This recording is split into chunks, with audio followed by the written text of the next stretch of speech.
Here with Rick Tucci. We're at the Armed Forces Wrestling Championships, Kitsap Naval Base here in Washington State. A lot of talk this weekend. This is your 50th Armed Forces Championships that you've been involved as an official. 50. What are your thoughts about that when you start doing the math? I'm old. No. I'm old.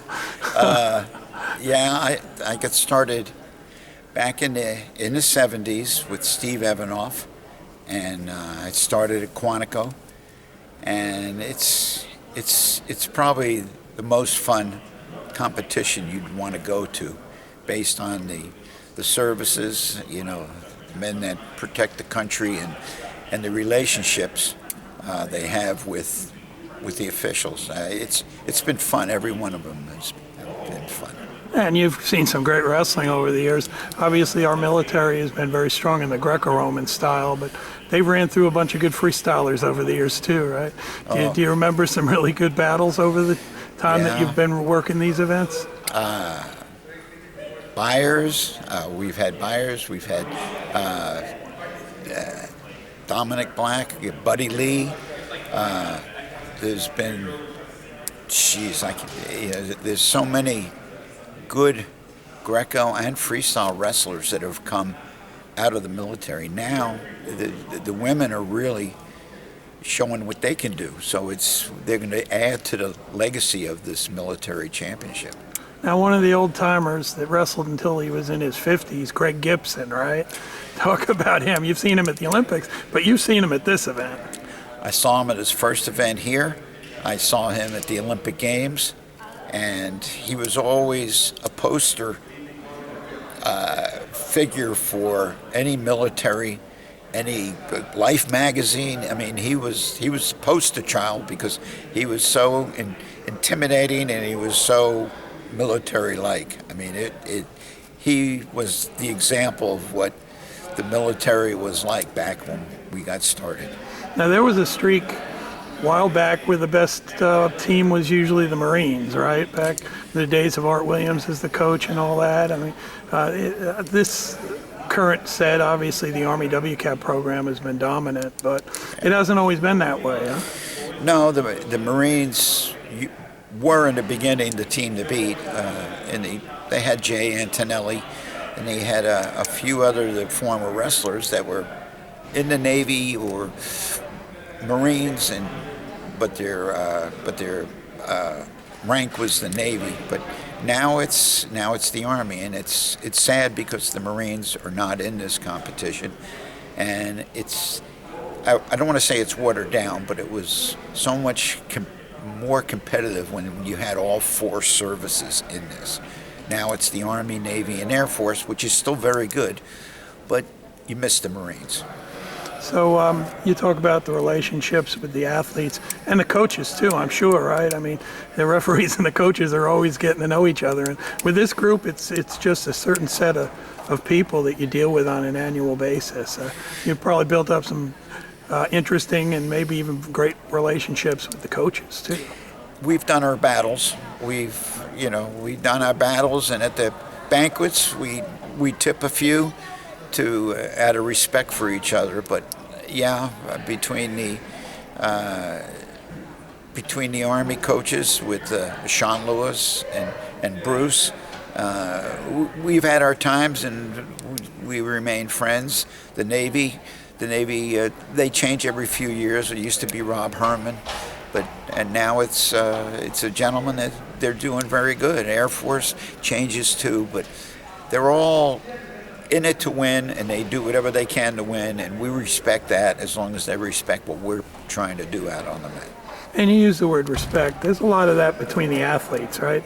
I mean, obviously they're battling here, but they may have to go and be teammates defending our country somewhere. Exactly. I mean, very rarely, and I can't even remember, has there been any animosity at the end of matches, during matches. If any matches got too physical, obviously as a referee, we would stop it and say, look, this is friendly competition.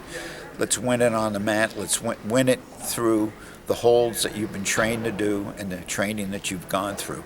And being military personnel, they respect that, and they come back and do pretty much what they need to do within the rules. There's also a dedicated group of officials, most of who have a military background, that want to be part of this, right? And some of them are our greatest officials, regardless of whether they're from the military or not. But you see a lot of the same officials who just want to be part of this. Yes, at this competition, we have 5 officials, and 3 of them are military. Tim Pearson, Tim Condit, and Kevin Maxwell. Anna Silstead and myself are I don't want to say the civilians, but we are. They are the ones with the military background, and we always try to put military personnel in the officiating ranks when we come here, because they know what needs to take place. They know what's going on, and they've been a part of it for years. So it's respect going both ways. Now, people often ask how many countries you've been. Can you think about how many military bases over the 50 years you've seen? You've probably been all over the country. Yeah, for years they used to have it at Quantico, and I can remember one year, and one of the last times we had it there was a new Marine, and I said, I'll tell you what, I bet you I know Quantico town better than you do. And he kind of laughed. He says, you probably do. But between that and the SISM games, it's taken me to countries that you really, not like Paris or England or Spain. I mean, we're talking Baghdad, Tehran. I mean, we've been to some countries with the military, Venezuela, that you don't usually see where the world championships for the regular U.S. teams would go, but the military goes where the military has to. Yeah, no, it's great. So I know everyone was kind of ribbing you a little bit and congratulating you on this. What's it feel like to understand that you've been a part of building something that's a great tradition here in the United States wrestling community? I feel very fortunate to do what I'm doing and to be able to contribute to where I am now, and hopefully I can continue to contribute. I still do high school refereeing, but somebody's asked me that question in the high school ranks, and my answer is, when it turns out that an athlete gets hurt physically or loses because of me, then that's my time to say thank you for your service. I'm done. Yeah, but that hasn't happened. I mean, you're still out there. It's been good. It's been good. So when you see military people around just normal, you know, when you're around just being a civilian, as they say, and you think about your experience of not having been in the military, but all the time you've spent around it, probably gives you a different perspective of just the importance of the military to our country, but just having the ability to be around them in a sporting setting, right?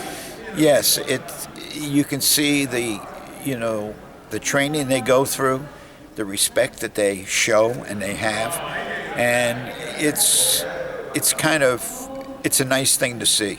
Yeah. And it's a fun tournament. By fun I mean it's fortunate to do, because you're on a military base where these guys are defending our country, and we'll do whatever we can to make sure the competition is fair and we make the right calls. Well, we're looking forward to the rest of this tournament. Got through Greco yesterday, got freestyle today, and congratulations. That's 5 decades of commitment to not. We know in wrestling you've been doing longer than that, but certainly to the military tournament and the soldiers and the Marines and the seamen and the airmen and all those different athletes, men and women that have come through our wrestling ranks. So congratulations and thank you, Rick. Thank you.